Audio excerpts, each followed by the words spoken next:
Ukiwa unafanya jambo, hata ukibaki peke yako, kama unaweka Mungu yuko na wewe, endelea, kwa sababu ni kawaida kabisa ya watu kuja na kuondoka, ni kawaida ya watu kuanza na kuchoka, ila Mungu yeye hachoki. Biblia inasema halali wala hasinzi wala akili zake hazifanye nini, hazichunguziki. Learn to fight till the end, jifunze kupigana mpaka dakika ya mwisho. Niko na hapa mfano wa Irani, kama nasema Irani wamepigika sana, lakini wamepigana mpaka mwisho.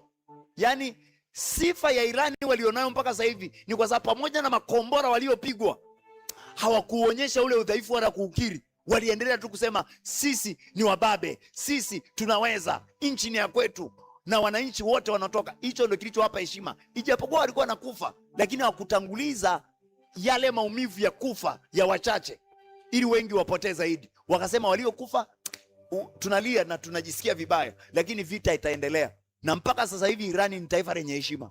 So heshima ya Irani, kwa sababu pamoja na maumivu aliyo